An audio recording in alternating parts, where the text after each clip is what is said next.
I went offline. That's fine. Unless I already switched it. All right, cool.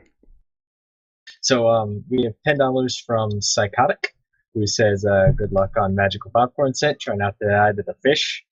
If I die to the fish, I will be very, very sad." And second, we have a $30 donation from Jotaro, who is somebody that clearly hates me, but I'm gonna try and do it anyway. Good And luck. he says, Nice,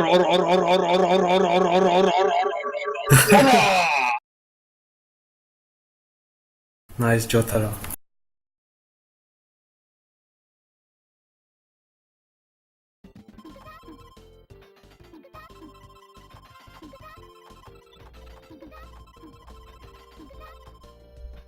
Hello, Cards of the Heart.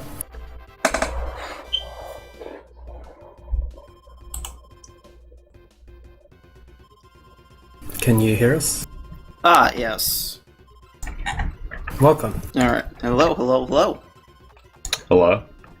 Hello. Oh, hey, Cypher, didn't expect you here. Yes, I woke up specifically to watch this run. Oh, taste. Nice. What? Oh, You thought I was gonna miss this? Come on, man. I thought it might be a little early for you. Oh, that was yeah, Sent I- tuning out. Sorry, that was just Sent tuning out, and Cypher's here instead for this run. Just a big thank you to Sent for reading donations for so long. Base sense, yeah. Nice. He's a trooper. But yeah, I went to bed. Unfortunately for Vanquish, I heard it was a really cool run. A lot of people liked. And I got 4 hours of sleep, and then I woke up for this. Wow, I feel honored. Alright. I guess if we're just about set to go, we can go ahead and get this rolling. Yeah, I'm just checking the audio real quick. Okay.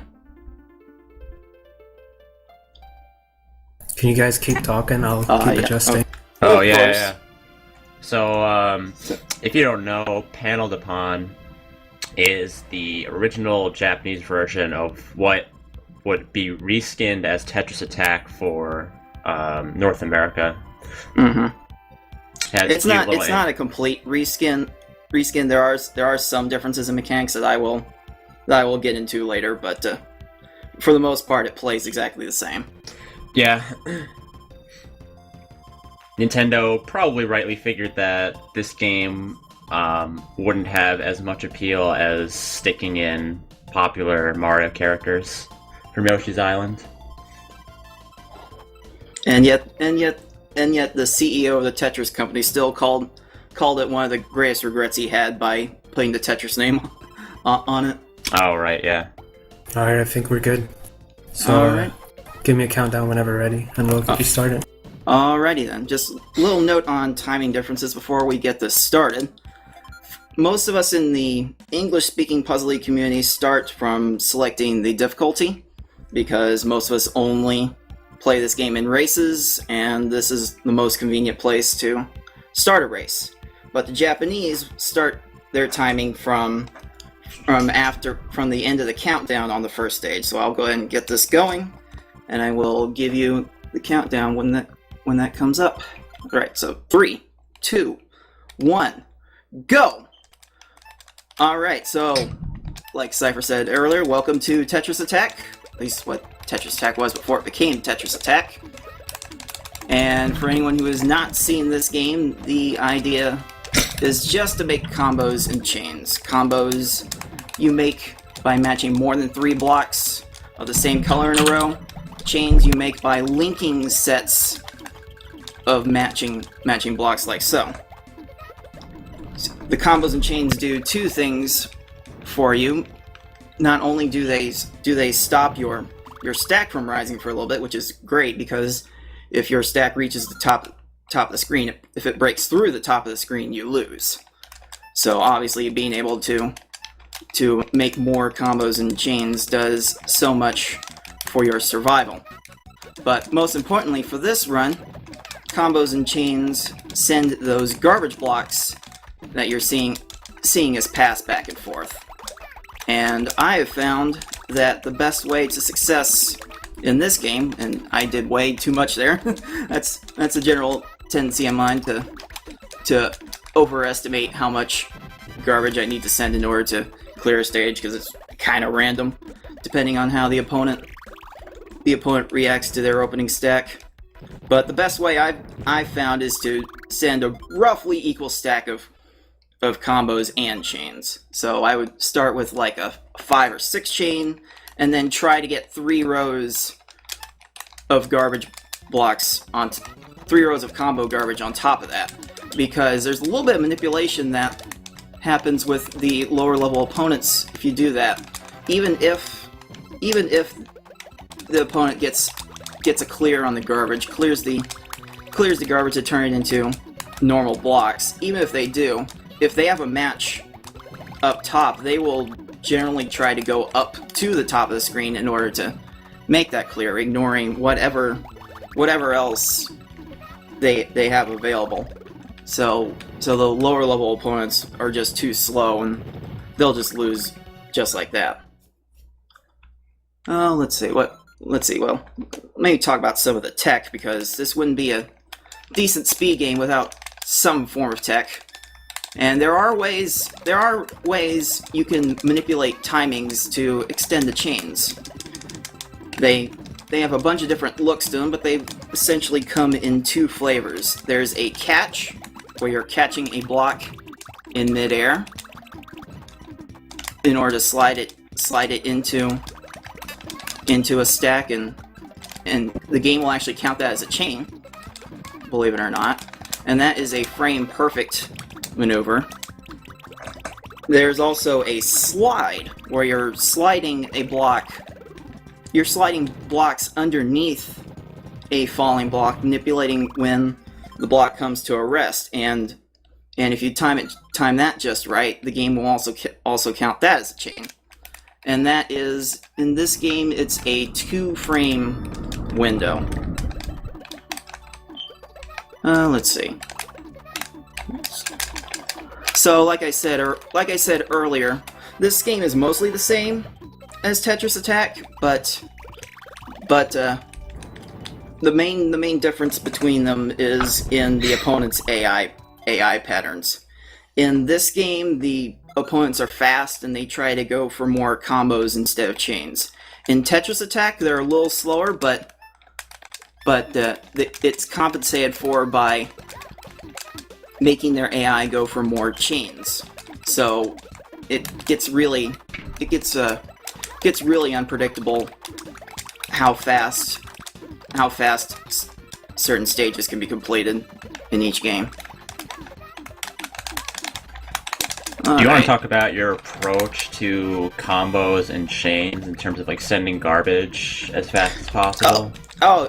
Yeah, that's something to think about. You have to really consider how you're stacking the garbage too, because when you send a bunch of 4 combos and 5 combos and 6 combos and so forth, the game will actually group the like garbage together. So all the garbage from the 4 combos come together, all the garbage from the 5 combos come together. So generally, when you're trying to make combos, you don't want to make too many 4 combos during the chain, because the 4 combos just fall right next to each other. They don't stack very well. So usually I'm trying to start with like a 5 or 6 combo and then just working from there. Right, so basically, I mean, you're basically creating a chain as fast as possible in each level, but you want to add some combo blocks. Like, you want to add 1 4 combo block, but you don't want to add more than 1, because they will fall next to each other on the same line. So you want to get 5s and 6s in there if possible. And those add almost no time, or those take almost no time to add an extra line of garbage to the opponent's field when the garbage is dropped on them.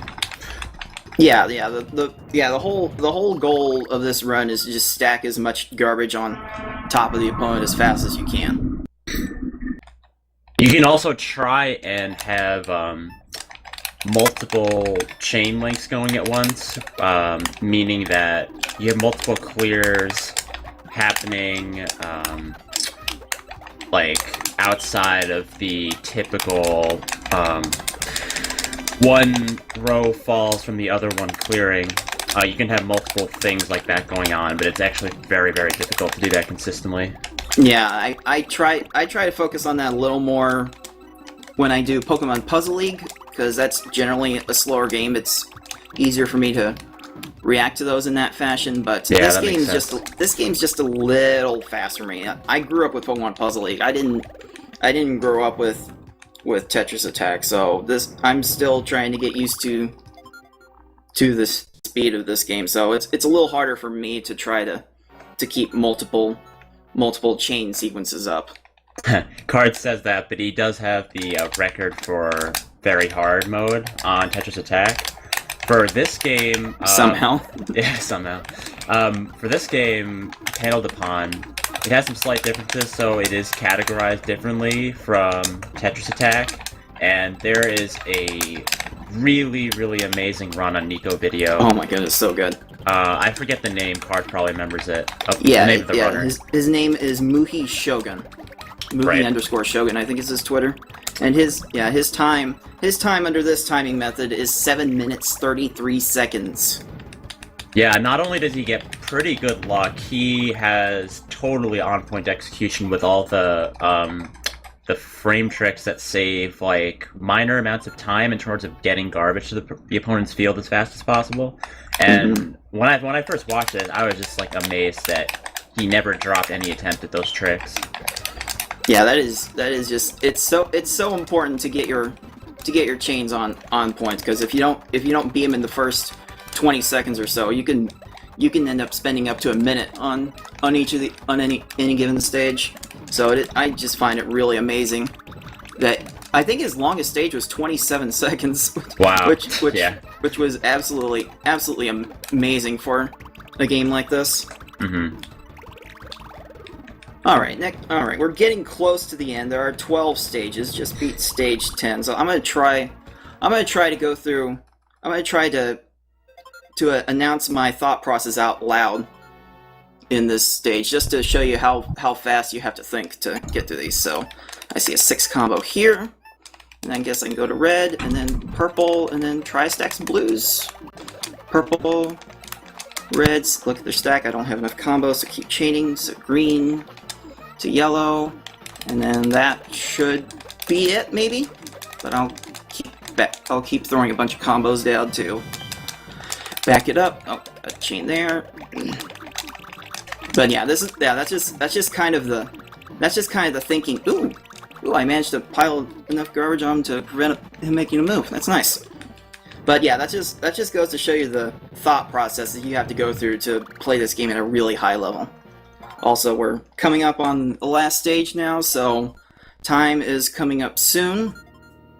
Gonna be a little abrupt, so keep your ears peeled. All right. Okay, so now, I had an instance where I could juggle multiple chains, and I just dropped it. It's just so hard to keep everything straight in this game. It's just so hard to keep everything straight. Let's see. Oh boy. I always time. See, I knew it was gonna be a little sudden.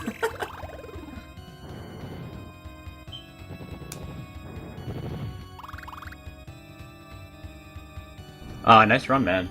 I was looking for the Panel Upon run. Someone asked for it in chat. Yes. Yes, I actually have a link to it in my profile if anyone wants to check it out also. Oh, I made a mistake actually. I was listening to the stream and not to Mumble, so that's like 9 or like 3 seconds earlier than that. So it's like a 10:09. That is actually really good. I don't have too many runs that are below 10 minutes, so that's really not too bad for a run like this. Yeah, you can't really expect much in terms of like getting good luck and getting a good time from this game in a marathon setting. So just, not dying, executing the chains well. It's a good thing. Yeah, it's good. I was trying not to think too much about the actual chains I was making. I tend to do better when I just run off of instinct, and the commentary helped distract me from that a little bit. So that was still a pretty nice run, all things considered. I'm in agreement with Bass Guitar Bill when he says, "How the hell do you concentrate on this run while talking constantly?" I usually don't. My commentary is never this detailed when I stream it. So I'm kind of wondering myself. You put in extra effort for this run, just for the marathon. Well, I try to do my best because this was such a great cause, trying to get some based Japanese writers to HDQ, and now we're raising funds for Doctors Without Borders, another very worthy cause. So I'm just pumped. Yeah. Well, thank you very much for showing us that game. Yes, thank you. I'm glad I could help with this marathon. Nice. Okay, so we're gonna be switching restreamers. So the stream will go down for just a little bit. Kasuspi will be restreamers for the next few hours, and I'll be out. So see you guys later.